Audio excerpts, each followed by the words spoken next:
3. 불만을 사랑하는 이유.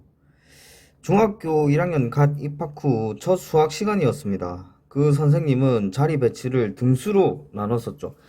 9개의 조로 나눠서 4개의 책상, 1등부터 9등은 순서대로 1등은 1조, 2등은 2조, 3등은 3조의 첫 번째 자리로 배치가 되었고 그 뒤로도 쭉 순서대로 앉게 하셨어요. 저는 3조의 첫 번째 자리로 배치가 되었죠. 그 당시 저는 항상 인상을 쓰고 다녔어요. 지금도 그런 편이긴 한데 어릴 적 돌사진을 보니 그때부터 인상을 이미 쓰고 있더군요. 부모님께 여쭤보니 이렇게 말씀하셨습니다. 네 애기 때 유모차에 끌고 돌아다니면 사람들이 와 애기다 하면서 얼굴을 보고는 와 아가 인상을 이래 쓰고 있습니까? 하는 이야기를 많이 들었다. 아무튼 첫 시간부터 인상을 팍 쓰고 있었죠. 그래서 선생님께서 이렇게 물었습니다.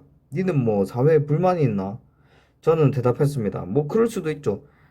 아주 호되게 혼났습니다. 혼이 났다기보다도 욕을 먹었죠. 니 같은 놈은 사회 나가도 안 된다. 버릇없이 그게 무슨 말이냐?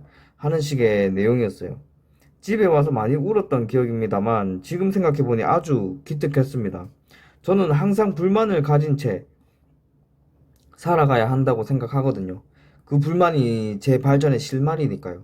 물론 그때는 사회에 불만 같은 것은 없었고 생긴 것이 인상을 쓰게 생긴 거라 억울해서 울기는 했나 봅니다. 불만은 정말로 귀중한 감정이라고 생각이 듭니다. 불만 글자 그대로 분석하자면 차지하는 것이죠. 이 말을 다시 이해하자면 채울 것이 있다는 겁니다. 발전의 여지가 있다는 것이죠. 본인이 할 수 있는 선택은 두 가지입니다. 차지 않은 상태로 살아가거나 채워가며 살아가거나입니다. 저는 후자였습니다. 욕심이 있었습니다. 제 성적은 제가 원하는 만큼 차 있지 않았습니다.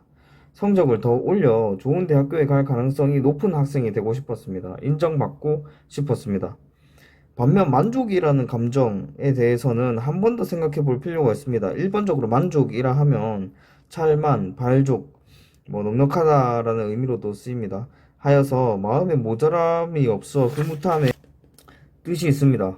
주어진 바에 만족하며 살자 라는 슬로건이 유행인 시대입니다. 저는 이에 반대합니다.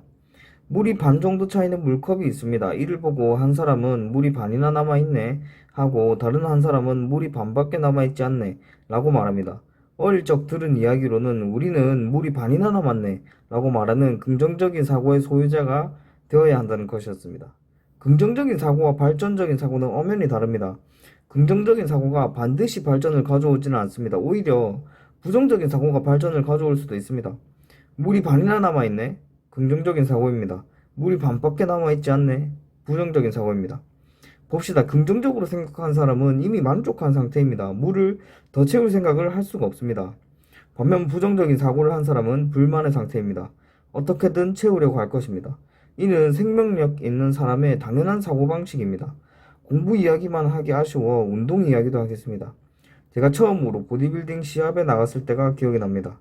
보디빌딩식 다이어트를 처음 해보았습니다. 시간이 지날수록 근육이 선명해지고 각이 지면서 입체적으로 바뀌는 모습이 신기했습니다. 거울을 보고는 만족했습니다. 그때까지 해낸 바에 만족했습니다. 이 정도면 충분하겠지 라는 생각이 저를 지배했습니다. 기분은 좋았지만 더 이상의 발전은 없었습니다. 저는 그렇습니다. 기분은 나빠도 괜찮으니까 발전이 있었으면 좋겠습니다.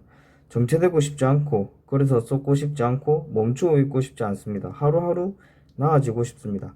그때는 몰랐습니다. 그리고 시합을 한 뒤 결과를 보니 예선 탈락이었습니다. 슬펐습니다. 나름 열심히 했는데 만족을 했기 때문에 더 열심히 잘 그리고 치열하게 못했습니다. 만족이란 감정 때문에 발전하지 못한 것이 마음이 아팠습니다. 그때 부모님께 말씀드렸습니다. 한 번만 더 하겠다고 당장 다시 다이어트 제대로 더 들어가겠다고요. 사실 부모님께서는 제가 보디빌딩 대회에 출전하는 것 자체를 반대하셨습니다. 이 이야기는 좀 더 뒤에서 하도록 할게요. 그 다음 대회 준비 기간에서는 절대 만족하지 않았습니다. 할 수 있는 데까지 했습니다. 그럼에도 불구하고 제가 만든 제 몸에 대해 불만이 가득 찬 상태로 무대에 올랐습니다. 그 결과는 어떻게 됐을까요?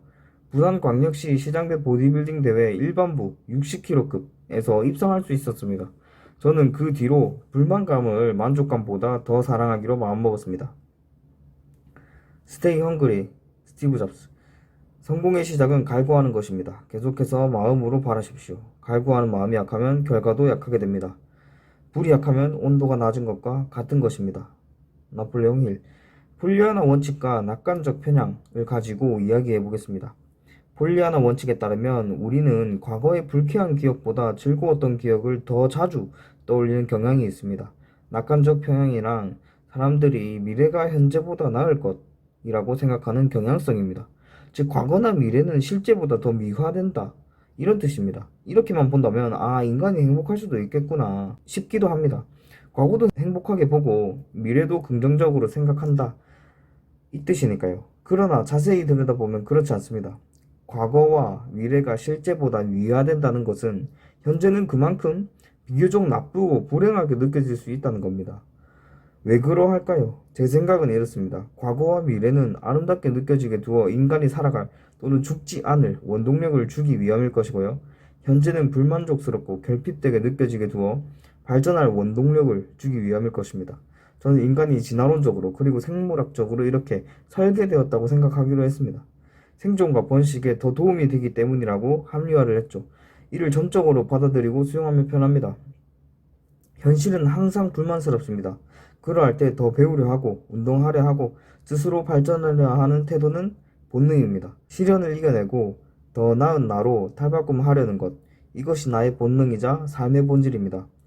과거에 연연하지 말고 미래를 몽상하지 말며 현재에 집중하라. 부처.